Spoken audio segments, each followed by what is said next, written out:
তো হ্যালো বন্ধুরা, welcome to our SR manga translation channel. তো আজকে আমরা এক্সপ্লেন করব ডিমান্ড গড অফ অ্যাপোক্যালিপটিক বেহেমথ চ্যাপ্টার 1। ওকে, তো সিনের শুরুতে দেখা যায় একটা শহরকে। এই শহরের উপর এলিয়েনরা এসে তার ইউএফও দিয়ে হামলা করা শুরু করে দিচ্ছে, আর হেলিকপ্টাররা এসে সেই ইউএফও এর সাথে লড়াই করতেছে, আর এর মাঝে শহরগুলো ধ্বংস হয়ে যাচ্ছে। তো লেখক এখানে বলতেছে যে তোমরা কি এরকম কোনো খারাপ স্বপ্ন দেখেছো এর আগে?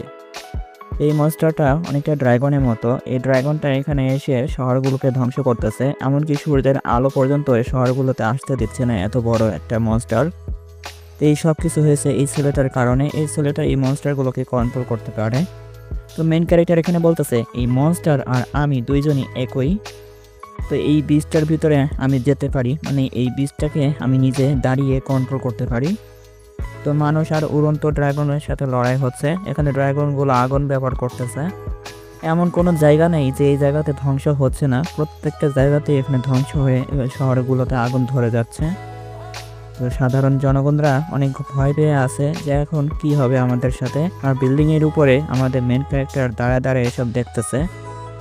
এই দুনিয়াটা এখন আমাকে গড হিসেবে মানে। তো সাধারণ জনগণ নিজেদের যান বাঁচানোর জন্য মেন ক্যারেক্টারের সামনে এসে ভিক্ষা চাচ্ছে। তো মেন ক্যারেক্টার নিজেকে প্রস্তুতি করতেছে এই লড়াই করার জন্য। তো মেন ক্যারেক্টারের পিছনে শক্তিশালী ড্রাগন বিস্ট আছে, যে বিস্টটা এখানে সবসময় মেন ক্যারেক্টারের আদেশ পালন করে। তো নিউজ রিপোর্টার সন্ধ্যার নিউজ পড়তেছে আর বলতেছে যে ডিএফ নিং সিটির ভিতরে নাকি 100 ফুটের চাইতেও বড় একটা সাপ দেখা গেছে। সাধারণ মানুষরা এখানে তাদেরকে তিমি মাছের মতো বড় সাপ মনে করে, আর বিশেষজ্ঞরা এখনো কোনো প্রজাতি খুঁজে বের করতে পারেনি এটা কি ধরনের প্রজাতি।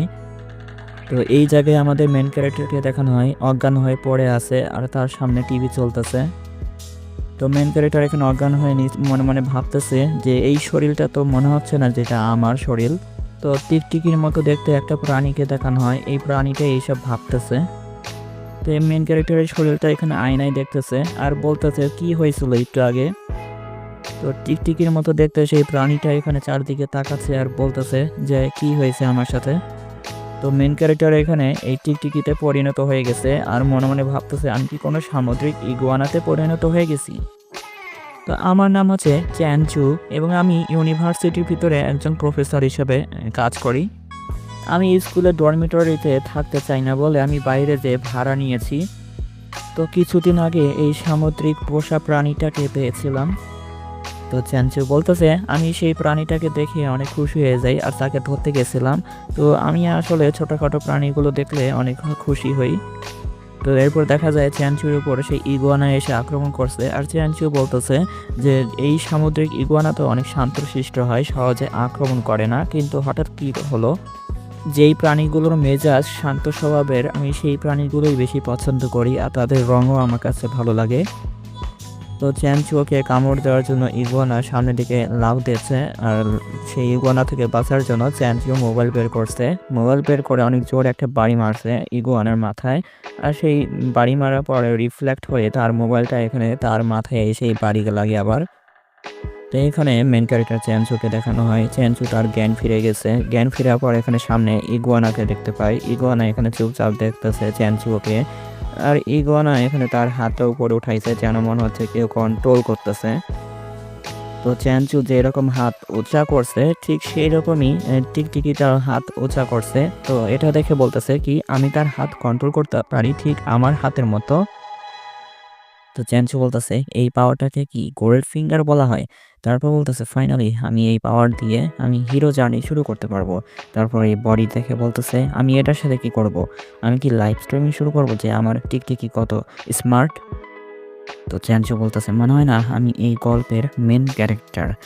বলতেছে যে সাধারণ মানুষরা তো চিট সিস্টেম পেলে অনেক শক্তিশালী হয়ে যায়, অনেকে আবার ভিলেন হয়ে যায়।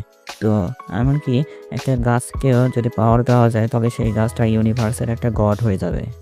আর আমি এই পাওয়ার দিয়ে কী করতেছি, একটা টিকটিকির সাথে খেলতেছি। তো চ্যানচু বলতেছে আমি অনেক ক্ষুধার্ত, আমি সারাদিন পার হয়ে গেছে কিছু খাইনি, তো জানি না ইগুয়ানা কি খায়। তো চ্যানচু বলতেছে তুমি যেহেতু একটা লিজার্ড, তো আমি তোমার জন্য একটা মাংসের খাবার তৈরি করব। তো চ্যানচু এখানে মার্কেট থেকে মাংসের প্যাকেট নিয়ে এসে রান্না করতেছে চাকু ঘোরায় ঘোরায়। তো চ্যানচু এখানে সেই লিজার্টের জন্য মাংস রান্না করে দিতেছে, আর লিজার্ট অনেক খুশি হয়ে হাবুডুবু করে খাওয়া শুরু করে দিতেছে। চ্যানচু বলতেছে আমি জানতাম ইগুয়ানা আর লিজার্ট দুজনে মিট খায়। তো চ্যানচুর সামনে সিস্টেম নোটিফিকেশনে এসে বলতেছে যে তোমার ক্লোনটা এখানে খাওয়ার পর 5 ইভলিউশন পয়েন্ট পাইছে, আর তোমার নিজের কনস্টিটিউশন ইনক্রিজ হয়ে 0.5 হয়ে গেছে। তো চ্যানচুর সামনে সিস্টেম প্রোফাইলে চলে আসছে, নাম হচ্ছে চ্যানচু, লেভেল 0, কনস্টিটিউশন হচ্ছে 8.5, স্পিড 12, ট্যালেন্ট হচ্ছে মাইন্ড কন্ট্রোল। তো শরীরের বাহিরের অরা 0, আর প্রিসিপশন পাওয়ার হচ্ছে 0। স্কিলগুলোর মধ্যে বক্সিং আছে এক্সপিরিয়েন্স পয়েন্ট 48, আর ক্লাউড জাম্প আছে experience point 66, spring leg experience point 39। তো চ্যানচু তো এই নোটিফিকেশন দেখে হ্যারান হয়ে যায়। তো চ্যানচু হ্যারান হয়ে মনে বলতেছে যে এটা কি আমার সত্যিকারের চিট সিস্টেম। তো চ্যানচু স্কিলগুলো দেখে তার হাতের দিকে তাকাচ্ছে। তো চ্যানচু এখন সিস্টেমকে দেখে এক জায়গায় দাঁড়ায় ভাবতেছে আগের কথা। এরপর চ্যানচুর বাবা এখানে চ্যানচুকে ট্রেনিং করাচ্ছে আর বলতেছে তুমি যদি মূল ফাউন্ডেশন সম্পর্কে কিছু বুঝতে না পারো তাহলে তুমি বেসিক টেকনিক ব্যবহার করেও কিছুই করতে পারবে না। তো চ্যানচুর বাবা এখানে শেখাচ্ছে যে তোমার পুরো ফোর্সটা তোমার পায়ে থেকে আসা দরকার, তারপরে তোমার পেটটাকে মজবুত করা দরকার, তোমার আঙ্গুলের হাড়ের ভিতরে ফর্ম দিতে হবে। এরপর চ্যানচু বলতেছে ড্যাড আমি কি একটু রেস্ট নিতে পারি, আমি অনেক ক্লান্ত হয়ে গেছি, আমি কিছুক্ষণ দাঁড়ানোর পর আবার ট্রাই করব। তো চ্যানচুর বাবা বলতেছে এটা ভীতুদের কাজ, এইভাবে কোনো ট্রেনিংয়ের মাঝখানে ছেড়ে দেওয়া। এরপর চ্যানচু বলতেছে আমি কোনো ভীতু হতে চাই না। তো চ্যানচুর বাবা এখানে চ্যানচুকে দৌড়ানো ট্রেনিং দিচ্ছে আর বলতেছে দৌড়াও, আরও দৌড়াও, আরও জোরে দৌড়াও। তো চ্যানচু এখানে দৌড়াচ্ছিল, দৌড়ানোর সময় তার পাটা পাথরে আটকে যায়। তো আটকে যাওয়ার পরে চ্যানচু নিচে পড়ে যায়। তো চ্যানচু এখানে নিচে পড়ে যাওয়ার কারণে আর উঠতে পারতেছে না, ক্লান্ত শরীর নিয়ে। তার বাবা বলতেছে যে ওঠো, বড় হলে কেউ তোমাকে সাহায্য করবে না। তো চ্যানচুর বাবা এখানে চ্যানচুকে কিছু জমানো টাকা দেয়। এরপর চ্যানচু বলতেছে যে আমার খুব শীঘ্রই ভ্রমণ করা দরকার, তো বাকি যাত্রা নিজেই হাঁটতে হবে তোমাকে।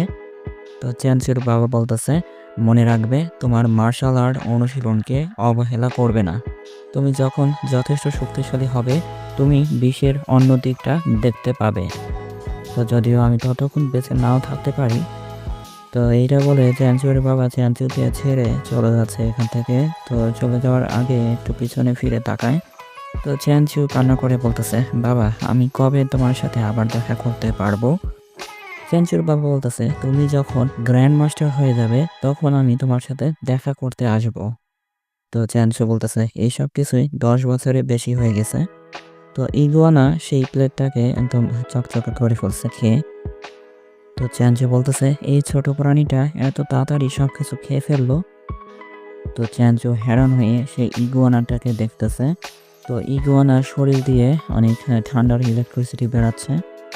তো চ্যানচু বলতেছে মনে যে সত্যি কি আমারই বাড়তেছে নাকি এই ইগুয়ানাটারও বাড়তেছে। তো চ্যানচু এখানে প্রোফাইল আবারও খুলে ফেলছে, খোলার পর এখানে দেখতেছে সব কিছু স্ট্যাটাস একই রকম আছে। তো চ্যানচু এখানে বলতেছে শুধু খাওয়ানোর পর তার 15 পয়েন্ট বেড়ে গেছে। তো চ্যানচু এখন আয়নাতে দেখতেছে, আয়নাতেও তার স্ট্যাটাস উইন্ডোজ ওপেন করা আছে। তো চ্যানচু জামাটা উঠায়া বলতেছে এরকম তো আমার আগে ছিল না, মানে তার মাসলস হয়ে গেছে, 6 প্যাক হয়ে গেছে। আর বলতেছে ইগুয়ানা যেই পয়েন্টটা পাইছিল সেই পয়েন্টটা কি আমার উপর রিফ্লেক্ট হয়ে গেছে। তো চ্যানচু বলতেছে এটা কি প্রথমবার জন্য ইভলভ হয়েছে নাকি পয়েন্ট পেলে আরও বেশি ইভলভ হতে পারবে। এমনকি এটাও হতে পারে যে এই ইগুয়ানা আমার ড্রিমের মতো ইভলভ হয়ে একটা বেহেমতে পরিণত হতে পারে এবং আমি একজন গ্র্যান্ড মাস্টার হয়ে যেতে পারি। তো প্রথম চ্যাপ্টার এই পর্যন্তই। তো এই পর্যন্ত যারা দেখেছেন অবশ্যই ভিডিওতে লাইক করে যাবেন, আর যারা নতুন দেখতেছেন তারা অবশ্যই চ্যানেলটিকে সাবস্ক্রাইব করে রাখবেন।